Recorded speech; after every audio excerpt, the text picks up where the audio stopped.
Hello everyone, it's me Sunidhi Katoch and today I'll tell you about the advantages and disadvantages of studying in a foreign university कि आपको अपने बच्चे को यहाँ foreign universities में भेजना चाहिए और क्या ड्रॉप ज़रूरी है और क्या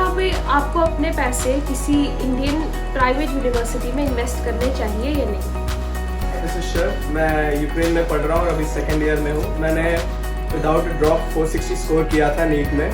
और उसके बाद भी मेरे को ड्रॉप लेना नहीं था क्योंकि आप देखिए मैं बिलोंग करता हूँ बिहार से और बिहार में बहुत ज़्यादा ही कट ऑफ जाता है, कॉलेजेस इतने हैं नहीं कि बच्चों को मिल भी जाए। अगर मैं एक साल ड्रॉप ले भी लेता तो 460 से ज़्यादा मैं 100 मार्क्स बढ़ाता, 150 मार्क्स बढ़ाता, 560 भी चला जाता तो अभी मेरे को इतने कोटा लग जाते हैं कि मिलना बहुत मुश्किल था। मैं चाहता नहीं था कि एक साल मैं वेट करके अपना एजुकेशन परस्यू करूँ, तो इसलिए मैंने रिसर्च किया, अपने पेरेंट्स को इन्वॉल्व किया, अपने फैमिली को इन्वॉल्व किया और बहुत ही दोस्तों को इन्वॉल्व किया जो पहले से ही पढ़ रहे थे बाहर यूनिवर्सिटी में। और कितने ऐसे जो मेरे फैमिली मेम्बर्स हैं जिन्होंने अपना कंप्लीट करके इंडिया में आके MCI भी क्लियर कर दिया है, तो उसके हिसाब से मैंने यूक्रेन चूज़ किया। यूक्रेन में काफ़ी अच्छा चीप पैकेज वाली यूनिवर्सिटीज़ रहते हैं, तो मैं लवीज में आ गया और अभी यहाँ पर मैं सेकेंड ईयर तो आपको पता ही कर ही रहा हूँ। यहाँ पर इवन कोरोना भी हुआ तो कुछ ऐसा पढ़ाई में कुछ फ़र्क पड़ा नहीं, बच्चों लोग को रेगुलर बेसिस पे पढ़ाया जा रहा था, ऑनलाइन क्लासेस चल रही थी, एग्जाम्स रेगुलर बेसिस पे हो रहे थे और क्वारंटीन का भी पूरा रूल फॉलो हो रहा था कि इसलिए कोई यहाँ इशू हुआ नहीं। और दूसरी बात तो ये कि प्राइवेट कॉलेजेस में मेरे को मिल तो रहे थे बहुत सारे, जैसे कि हमारे जो इंडिया में करते हैं इंटरनेट के थ्रू जाना, काउंसलिंग करना, सेमी गवर्नमेंट्स में मेरे को मिल रहे थे, प्राइवेट भी मिल रहे थे, लेकिन इनका ऐसा सीन था हर साल इनका पैकेज बढ़ता जाता है और मैं ऐसा नहीं चाहता कि अपने पापा का फालतू में इतना पैसा वेस्ट कराऊँ, क्योंकि मुझे आपने जैसा कहा कि आपके नीट में 460 मार्क्स आए थे, इतने मार्क्स में तो सेमी गवर्नमेंट और प्राइवेट यूनिवर्सिटीज़ आसानी से मिल जाती हैं, तो आपने वो क्यों नहीं ली थी? और पहली बात तो मेरा एक तो डोमिसाइल इशू था क्योंकि मैं बिहार का था, तो मैं दूसरे स्टेट में मुझे मिलना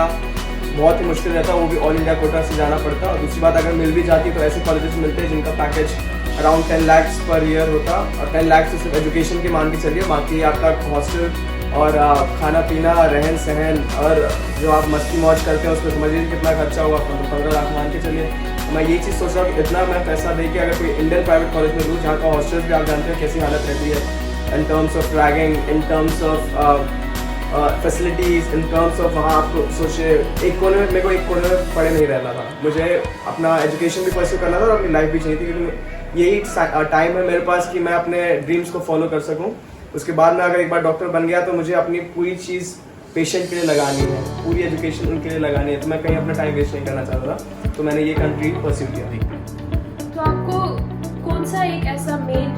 मेन डिफरेंस है जो आपको लगा एक इंडियन मेडिकल इंस्टीट्यूशन में और एक फॉरेन मेडिकल इंस्टीट्यूशन में? सबसे पहली बात तो एजुकेशन बेसिस पे जाए तो जो बुक्स हम इंडिया में पढ़ रहे हैं वो यहाँ पर भी फॉलो होती है और यहाँ मोस्टली डिजिटल वे में फॉलो करते हैं ये लोग, हर चीज़ के लिए टैबलेट्स हैं, PDF हैं, ये सब से हम लोग करते हैं, तो हमारा बुक्स लेने में भी इनफैक्ट पैसा खर्च नहीं होता है, हम उससे पढ़ लेते हैं। और दूसरी चीज़ इनका एक मीसा सिस्टम करके है कि ये सारे जितने भी एग्ज़ाम्स कंडक्ट कराते हैं उसी ऐप के थ्रू कराते हैं, जबकि वो ऑनलाइन में बहुत ज़रूरत पड़ा हमें कि हम अपना पढ़ाई ना छोड़ें, जो कि छुट्टी में हम लोग सिर्फ इधर ही घूमने फिरने का टाइम इसमें ना वेस्ट करें कि हम पढ़ सकें और रेगुलर बेसिस पे एग्जाम दे सकें और कोई भी क्वेश्चन हमारा पीछे ना रहे, ना ही इन्हें साल वेस्ट करना पड़े कोई भी स्टूडेंट्स का। और दूसरी चीज़ यहाँ स्टैंडर्ड ऑफ लिविंग बहुत ही ज़्यादा अच्छी है as compare to a student who studying in any other private colleges in India. आप वहाँ जाके देखेंगे बच्चों को हॉस्टल्स भी मिलते हैं, तो एक हॉस्टल में ऐसे ठूस के भरे रहते हैं बच्चे और वो भी कंपल्सरी रहता है हॉस्टल लेना भी, तो वो चीज़ छोड़ नहीं सकते, जबकि यहाँ पर इनका बच्चों को रखना और उनका सेटलमेंट भी बहुत अच्छे से मेंटेन किया जाता है। बच्चा किस एनवायरनमेंट में रहता है, उसको क्या चीज़ प्रोवाइड की जा रही है, उनको स्पोर्ट्स से लेकर हर चीज़ में उनको फिट रखा जाता है और बच्चे का रेगुलर चेकअप रहता है कि बच्चा कैसा मतलब पढ़ाई में सही कर रहा है, कि फिजिकली फिट है कि नहीं है। और दूसरी चीज़ यहाँ पर ये रहती है कि यहाँ इंश्योरेंस भी फॉलो होता है कि बच्चे को कोई भी प्रॉब्लम आए तो पैसा ऐसा नहीं कि भाई बीमार हो गया तो जाके हॉस्पिटल गया बहुत पैसे लग गए, उनका इंश्योरेंस जो चीज़ रहती है उन्हें बहुत काम आती है कि कोई भी चीज़ में उनके हेल्प कर सके। जब आप अपनी यूनिवर्सिटी से पास आउट होगे तो ये यूनिवर्सिटी क्या क्या अपॉर्चुनिटीज प्रोवाइड करती है आपके फ्यूचर के लिए? सबसे पहले तो MCI अप्रूव्ड है, तो सबसे ज़्यादा प्लस पॉइंट यही चीज़ है कि मैं इंडिया में जाके भी कोई भी मेडिकल सेक्टर में जाके अपना इन्वॉल्वमेंट दे सकता हूँ, बस एक एग्ज़ाम क्लियर करना रहता है। वो तो अब सबके लिए अब एक कंपलसरी चीज़ हो चुकी है। और दूसरी चीज़ यहाँ फॉलो होता है एमसा, जो यूरोपियन सिस्टम है, उसमें आपको कल्चर अवेयरनेस मिलती है, बड़े लोगों के साथ आपको एजुकेशन डिस्ट्रीब्यूट करने का मौका मिलता है। आपने क्या रिसर्च की है, आप क्या पढ़ाई कर रहे हैं, अगर आपने उसमें मतलब अपना शो किया कि भाई आप में है कुछ पोटेंशियल, तो वो लोग आपको कहीं जगह पर लेकर जाएंगे, सर्जरीज जो दिखाएंगे दूसरे कंट्रीज में ले जाएंगे, और उस चीज़ की हमें ज़रूरत होती है। हमारे CV या कोई भी सर्टिफिकेट बनती है तो वो चीज़ बहुत प्रॉफिटेबल है हमारे लिए कि हम वो दूसरे इंस्टीट्यूशन में जहाँ हमें और की फर्दर स्टडीज फॉलो करनी है, वहाँ पर वो हमें काम आ सकती है।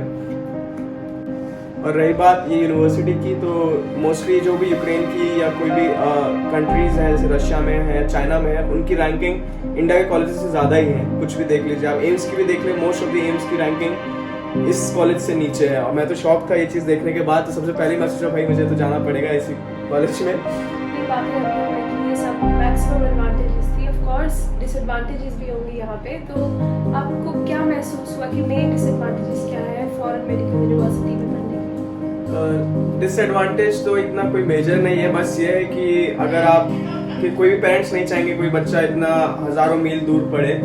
और यही भी बात है कि मैं साल में एक बार अपने माँ बाप से मिल पाता हूँ, वो भी गर्मी की छुट्टियों में, और इस बार तो वो भी नहीं मिल पाया क्योंकि क्वारंटीन था। और दूसरी चीज़, यहाँ थोड़ा आप दूसरे कल्चर में ऐड हो रहे हैं, तो आपको इनके साथ घुलना मिलना पड़ेगा। ये नहीं कि आप अपनी चीज़ को प्रायोरिटाइज करें और उनकी रिस्पेक्ट ना करें, तो ये चीज़ यहाँ पसंद नहीं की जाती है कि यहाँ के लोग बहुत ही रिस्पेक्टफुल होते हैं।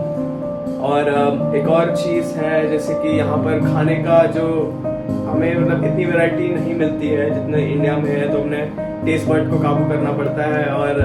वेजिटेरियन जो है उनके लिए तो फिर सेल्फ कुक से ज़्यादा कोई ऑप्शन मैंने देखा नहीं यहाँ पर, क्योंकि यहाँ एक तो ये चीज़ के लिए थोड़ा खर्चा ज़्यादा करना पड़ जाता है, क्योंकि यहाँ एक बजट मेंटेन रखना बहुत ज़रूरी है। नहीं तो आप समझ रहे हैं कि पढ़ाई तो बड़ी सस्ती है, कि यहाँ जो स्टैंडर्ड ऑफ लिविंग है वो इंडिया से थोड़ा ज़्यादा ऊपर है, कि यहाँ चीज़ें खर्च हो जाती है, नहीं भी चाहेंगे तो भी खर्च हो जाती है, कंट्रोल नहीं रह पाता है। So what will be your conclusion about students who want to study in a foreign medical university? और सबसे पहली बात, अगर जो बच्चा फर्स्ट टर्म में 500 तक ला पा रहा है तो वो तो शायद ड्रॉप ले ले, तो उसके लिए वो ज़्यादा बेटर रहेगा कि वो इंडिया में पढ़े, क्योंकि माँ बाप के सेंटिमेंट्स आप जानते हैं, वो बच्चे को नहीं चाहता है कहीं बाहर जाए।